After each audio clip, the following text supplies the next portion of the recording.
Virgo, hi! Welcome to Mr. Queen PH. At ito ang inyong monthly reading for December 2025. Ayan, so ito ay part 1. Meron tayong part 2, which is about your money, career, finances. Doon tayo magpo-focus. At part 3 naman ay para sa inyong love life. Ayan. So of course, this is a general reading. Kaya just take what resonates.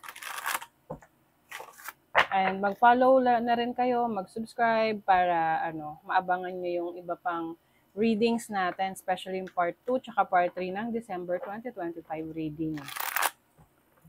Okay, let's see, Virgo. What's the energy for Virgo ngayong December 2025? December 2025 for Virgo. 9 of Pentacles. Wow, meron ka achievement. Achievement sa trabaho, sa career mo, sa finances mo na pwedeng ngayong December ma-achieve mo yung goal mo. Let's say na meron kang ipon, no? Halimbawa, gusto mong goal mo ay 100K, 1 million, magkano man yan, pero ma-achieve mo yan, yung goal na yan. I also see you na becoming more financially stable, no? May mga opportunities, hindi lang sa trabaho, pwedeng sa business or iba pang pwede mong pagkakitaan. You also have the Magician. This is your energy. Someone ng maraming kakayanan. Matalino. Oo, yung iba sa inyo, marami kayong inaaral ngayon. Kumbaga, may minamaster kayo na craft or may minamaster kayo na skill. Ano man to, saan man yung interest ninyo. And gusto nyo, kayo ay one of the best of the best doon sa craft na yan, or sa field na yan, or sa area na yan. I also see you stepping into your own power. Kung dati parang hindi ka ganun ka-confident sa sarili mo, ngayong December, mas marirealize mo na, ay, kailangan pala magtiwala ako at maniwala ako sa aking kakayanan.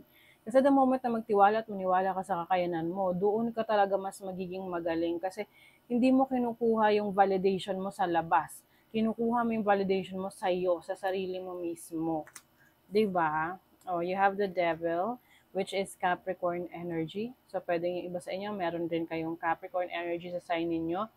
I also see you cutting off connections sa mga toxic na tao sa buhay mo.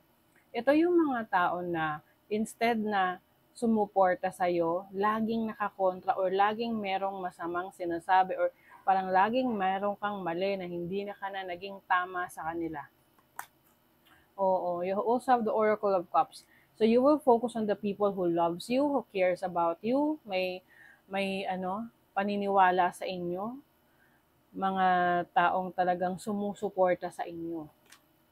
Oh, you have the Hierophant. So this is teacher energy, this is mentorship. So it's either ikaw ay magiging mentor, no? Kumbaga mag-share ka ng knowledge and ideas mo sa iba, expertise mo sa iba, or meron kang taong makikilala that will help you na ma-improve mo yung iyong kakayanan, yung abilidad mo. This can be your teacher, coach, trainer, or pwede kasi itong direct, no? Direct or indirect. Pag sinabi nating direct, yung talagang personal mong nakakausap, personal mong nagkakaroon kayo ng talakayan o di ba, ng discussion. Ang indirect naman, ito yung mga tao na it's either pinapanood mo sila, binabasa mo yung libro nila, yung pinapanood mo yung videos nila, or yung mga teachings nila. Okay? Example, si Robert Kiyosaki, pagdating sa finances, di ba? Ganon.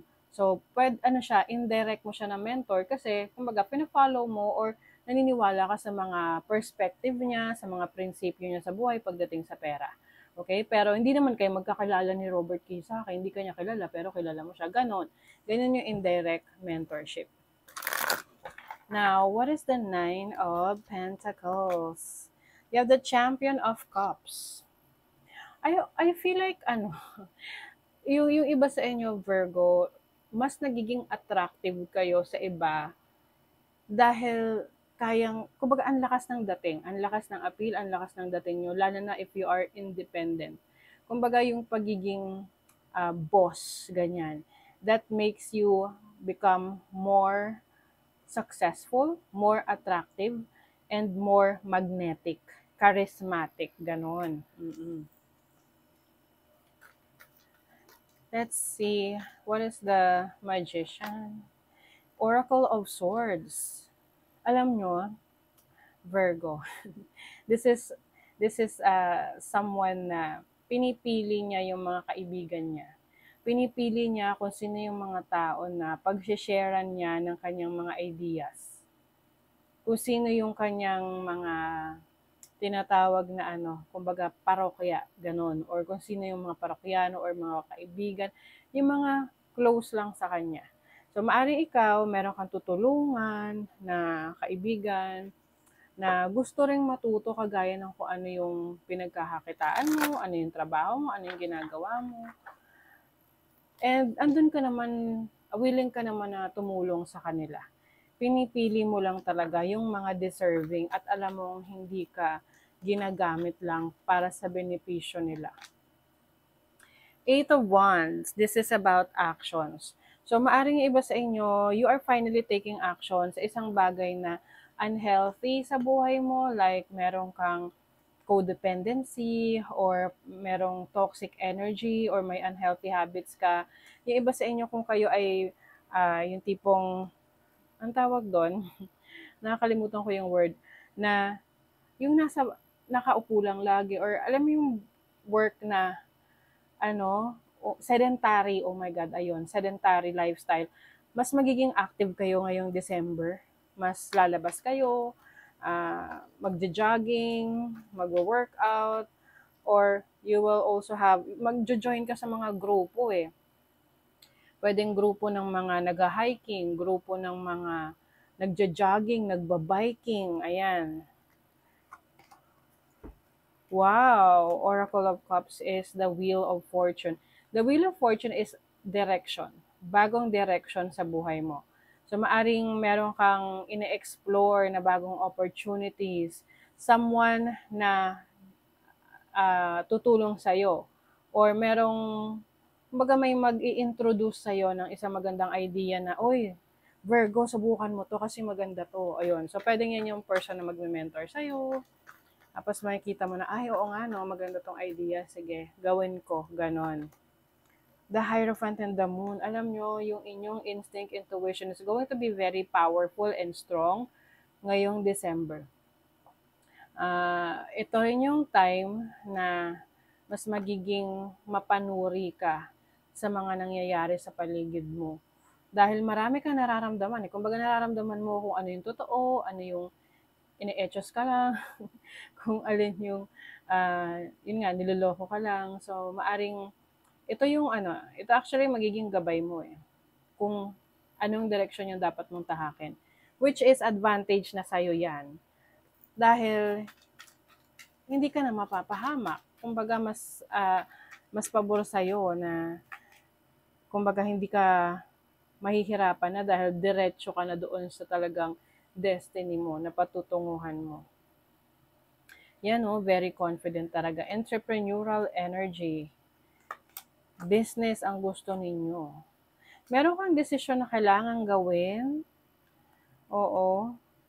Or pwedeng meron kayong kailangang harapin na issue sa korte or anything paperwork na may kinalaman sa pag-ayos ng mga papeles, permits. Ayan, intuition, premonition, seeing things clearly. So ito nga, yung sinasabi ko sa inyo na yung instinct, your intuition is going to be on point. Guidance mo yan para sa iyong path na tatahakin. O, diba? May prosperity pa, May pag-unlad. Oo. Ito yung maaring meron ka na harvest. And nakita mo na mas malaki pala yung naging resulta noong trinabaho mo. Kumbaga, hindi mo akalain na yung in-effort mo, ganun pala yung magiging resulta nun. Mas marami. O, diba? Oh my God, kasi sabi ko pa lang na parang harvest, Diba? It's harvest season. It's harvest time for you, Virgo. You are divinely guided. Okay? Napaka-importante ngayon, Virgo, na nakakonect ka sa iyong instinct, intuition mo, and also prayers connected to the source na kapag may decision making ka, lagi mo ipagdadasal, nabigyan ka ng sign kung ano yung dapat mong gawin, anong landas yung dapat mong tahakin. Kasi hindi ka mapapahamak pag ganon. Oo, kasi papakita naman yung sign eh. Papakita yung sign sa'yo, ikaw magsasabi ng sign. O di syempre, kapag hindi pinakita yun, ibig sabihin hindi yun para sa'yo. Pag pinakita, depende yan sa kung ano yung isiset mo na paghingi ng sign. Slay them all, dragons. Ayan o, palaban ka talaga. Oo, hindi mo hahayaan na ikaw ay maimpluwensyahan ng mga negative energy sa paligid mo. Ano man yung iset mo na goal, ipaglalaban mo yan. Mm-mm. So that is your reading, Virgo. Thank you so much. See you again.